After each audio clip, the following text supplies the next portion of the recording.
Hello বন্ধুরা, তোমরা কেমন আছো? নিশ্চয়ই অনেক ভালো আছো। তো চলে এসেছি একটা নতুন ব্লগের সাথে। আশা করব ব্লগটা তোমাদের ভালো লাগবে। তো আজ হলো রবিবার আর এখন বাজছে বিকাল 3টে। আজকের ব্লগটা কিন্তু বিকেল থেকে স্টার্ট করলাম। তো বিকেল বলতে এখন 3টে বাজছে। তো 3টের সময় কিন্তু আমি চলে এসেছি আমার খোলা ব্যালকনিতে, অর্থাৎ ছোট্ট গার্ডেনে। কারণ অনেক দিন কিন্তু বৃষ্টি হওয়ার পর এখনও গার্ডেনের কোনো বা গাছে আমি জল দিইনি, কিন্তু এখন দেখছি অনেকটা শুকিয়ে গেছে। এখন যদি আর জল না দিই তাহলে হয়তো গাছগুলো মরে যেতে পারে, তার জন্য কিন্তু জল দিলাম। একভাবে বৃষ্টি পেয়েছে কদিন, তারপরে খুব রোদ পেলো। এখন কিন্তু গাছে জল দিলে গাছগুলো আরও সুন্দর হবে। যাই হোক, অনেক গাছে কিন্তু ফুল চলে এসছে আর অনেক গোলাপও ফোটা শুরু হয়ে গেছে। তো আর এখন তো শুকনো শুকনো অবস্থায় এখন একটু ভালো করে জল দিয়ে দিচ্ছি, তারপরে কিন্তু গাছগুলোর বৃদ্ধি অনেক বেড়ে যাবে। আর ঠান্ডা পড়ছে বলে উপরে নিচে সব জায়গাতেই কিন্তু ফুল ফোটা শুরু হয়ে যাচ্ছে। তো এতগুলো টব জল দিতে কিন্তু অনেকটা টাইম লেগে যাচ্ছে।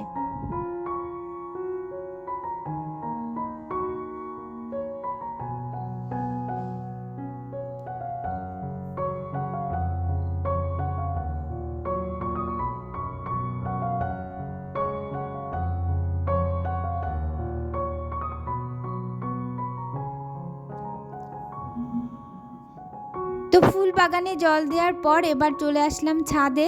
কিছু জামা কাপড় নাড়া ছিল, তো বিকেলে তো এগুলোই কাজ, সব কিছু গোছগাছ করা। তো ছাদে এসে আগে জামা কাপড়গুলো একটু গোছগাছ করে নিয়ে যাচ্ছি, নিচে গিয়ে আবার ভালো করে ভাঁজ করব। আর উপর থেকে একটু খোলা আকাশের দিকে দেখে দেখেও কিছু ভাঁজ করে নিয়ে যাচ্ছি। তো ভালো লাগে অনেক সময় উপর থেকে ভাঁজ করে নিয়ে গেলেও নিচে গিয়ে সুবিধা হয়, মানে এক জায়গায় বসে যদি আমি সময় না পাই তো একটু সময় থেকে গেলেও অসুবিধা হয় না। যাই হোক, উপরের বোতলগুলোতেও না জল ফুরিয়ে গেছিলো, মানে আর একটা বোতলে জল আছে। নিচ থেকেই, উপরে তো কোনো খাওয়ার জলের ব্যবস্থা নেই, নিচ থেকেই জল নিয়ে যাওয়া হয়। যে ড্রামগুলোতে করে আমাদের জল নিয়ে আসে সেখান থেকে বোতল ভরেই নিয়ে যায়, কারণ সারাদিন তো ওখানে থাকা হয় না, আর রাতের বেলায় থাকা হয় আর ঘর গোছানোর জন্য। তো কয়েকটা বোতল ভরে রেখে দিলেই যথেষ্ট।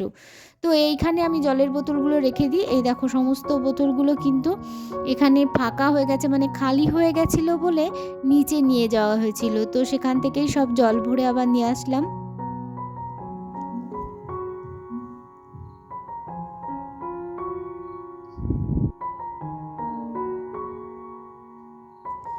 তো তারপরে বিকেলের কাজকর্ম সেরে তারপরে একটু বসেছিলাম, তারপরে দেখলাম যে ফুচকার গাড়ি এসেছে।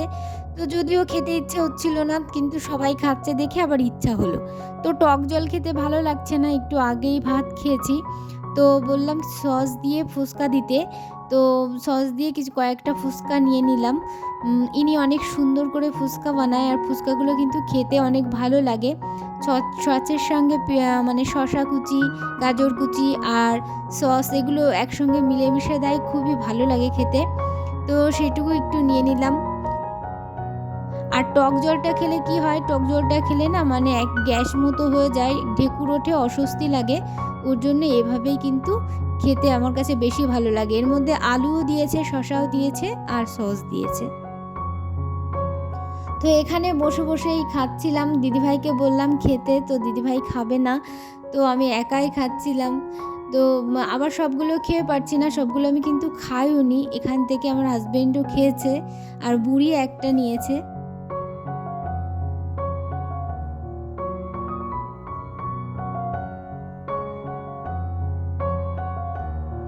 তো তারপরে বিকেলে কিছু সময় ওখানে বসে থেকে সন্ধ্যা দিয়ে তারপরে এই যে আজকে উপরের কিচেনে চলে আসলাম কিন্তু একটু কফি করব বলে।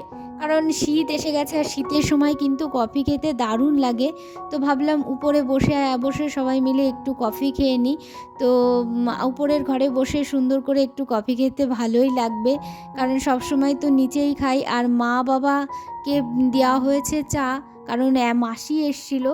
তো তখন মাসি এসেছিলো আর এতটা দুধও ছিল না আমার কাছে যে সবার মিলে আর কি কফি করতে পারবো। তো মাসি আসলো, তা মাসির সঙ্গে সঙ্গে লাল চা, লিকার চা আর কি বাবা মাকে করে দিলাম। আর তাছাড়া মা তেমন একটা কফি পছন্দও করে না, ওর জন্য ওনাদেরকে দিয়ে দিলাম। তো এখন আমার মেয়েকে পড়াতে এসছে আর আমি, আমার হাজবেন্ড আর মেয়ে একটু এই চারজনে মিলে কফিটা খেয়ে নেব। তো কফি একটু কাচের কাপে খেতেই বেশি ভালো লাগে, ওই জন্য কাপগুলো একটু বের করে নিয়েছি। এগুলো সাধারণত সচরাচর আমরা এই কাপে খাই না, কারণ কখন হাত ফসকে পড়ে যাবে আর ভেঙে যাবে, আর কাপগুলো তো অনেক দামি। তো ওর জন্যই যখন বিশেষভাবে একটু খাওয়া হয় তখন কিন্তু কফি কিংবা আর কি দুধ চা এগুলো খেলে তখন আমরা এই কাপগুলো একটু শখ করে খাই, সব সময়ের জন্য এগুলো ব্যবহার করি না।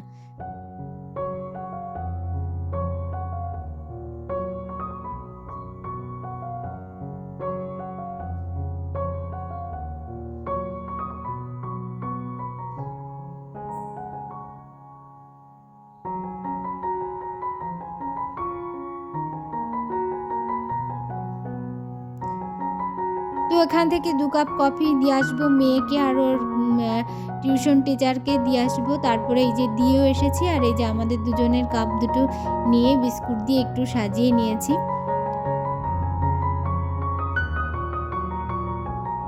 হাজবেন্ড বসে আছে কফি খাওয়ার জন্য, বললাম বসো, দাঁড়াও করে নিয়ে এসছি। তো বসেই আছে। তো কফিটা কিন্তু অনেক সুন্দর হয়েছিল, আর শীতের দিনে গরম গরম কফি খেতে কিন্তু দারুণ লাগে।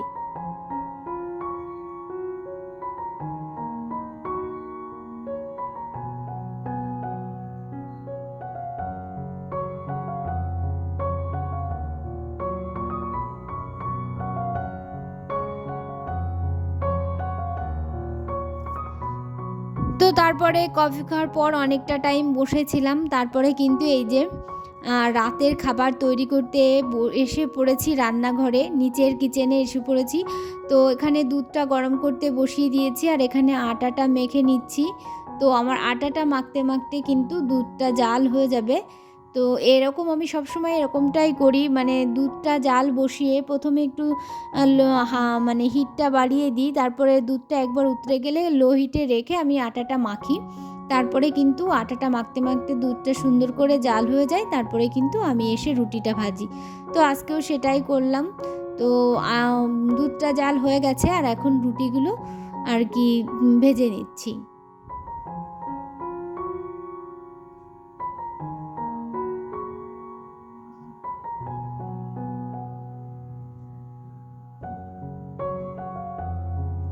তো আজকে রুটিগুলো তেমন একটা ফুলছে না, কি জানি হয়তো বেলাত রুটি সুন্দর করে মাখিয়েছিলাম।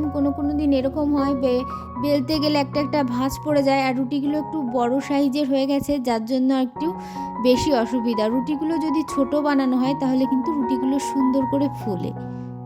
তো কি হলো, আজকে মাত্র 2টো রুটি ফুলেছে, বাদবাকি একটা রুটিও ফুলেনি। আর রুটিগুলো যখন বানাতে যাই তখন যদি রুটি না ফোলে আমার কাছে যেমন কেমন যেন মনে হয় আমি সাকসেস হতে পারলাম না, মনটা খারাপ লাগে। আর রুটিগুলো যখন সুন্দর করে ফুলে যায় না, তখন মানে আমার মনটা এত ভালো লাগে যে আমি যাক আমার কাজটা সাকসেস হয়েছে।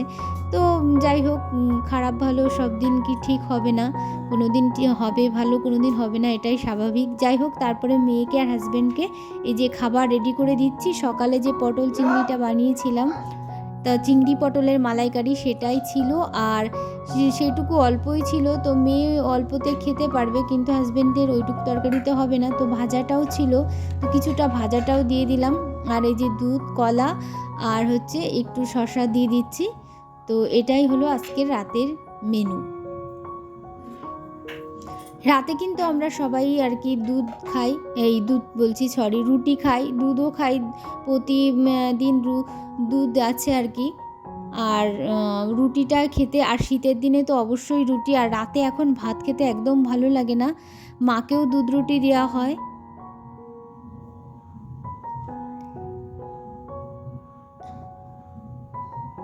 তো ওদেরকে খাবার দিয়ে দিলাম, আর ওদিকে মার জন্য খাবার রেডি করে মাকেও দিয়ে আসবো।